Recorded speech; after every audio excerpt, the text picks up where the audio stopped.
তুমি আমায় ভুলে গেছো জান, বুঝলাম তুই একটা সালা গাই দিয়ে এবার টিকটক করো, কিন্তু পিছনে ওই দূরে রয়েছে কি? ভুলে গেছো দূরে, এখন আমার আর ঘর বাড়ি নাই। পিছনের ওই দুইটার তাদের জোতা হঙ্গা অগরে মির্গি বেরামে ধরছে। এই মামুনের মা বুড়িকে আমি বিয়ে করার প্রস্তাব দিচ্ছি। লুচ্চা বেড়া। বেটা তুই মামুনের মায়ের বিয়ে করবি কা? দুনিয়াতে কি বেডি মানুষের অভাব পড়ছে নাকি? আমি পুরুষ কিনা এটা প্রমাণ করার জন্য এই বুড়িকে বিয়ের অফার দিই। তাইলে তোর মামুনের মায়ের বিয়ে করা উচিত, কারণ তোরও জানা উচিত যে আসলে তুই পুরুষ কিনা। কারণ তার ছেলে বুড়ি বুড়ি বিয়ে করে টাকা হাতিয়ে নেয়। তার পোলায় টাকা হাতাই নাই, তাই জন্য কি তুই বুড়া বেটির শাস্তি দিবি? আর তুই বুঝলি কেমনে তোর বিয়ে সে রাজি হইবে?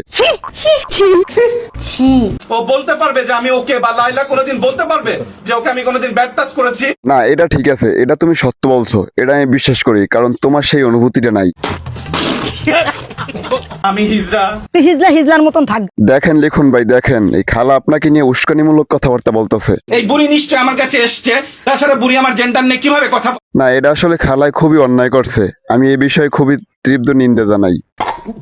কয়েকজন আমাকে বলেছে, আরে লিখন এত সুন্দর দেখতে, তারপরে সে কেন মাস্ক পরে আছে? এই প্রশ্ন উত্তর আমাকে খালাই দিবে। খালা বলেন সে কেন সবসময় মাস্ক পরে থাকে? সে মোহর মধ্যে থুতু দিবি দেখিয়া এই কারণে মাস্কটা পরে থাকে। সেই লিখন ভাই দেখেন খালায় সব কি বালপাক নামে আলাপ শুরু করছে। এটা কোন ধরনের এক্সপোজ করছে মামুনের মা? তীব্র নিন্দা জানাইলাম।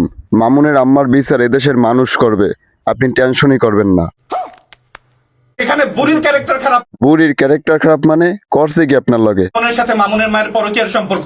তাতে তোর সমস্যা কি? বেডির জীবন বেডি যেমনি মন এমনি এনজয় করবে। তুই কে লেগে আর মাঝখানে নাক গড়াইতে হো? না, এই তলোয়ার ছাড়া দিল সবসময় বালপাক নামে আলাপ করে, কখন মামুন একটা ভুল করবে সেইটা নিয়ে সামনে আইবে খালি।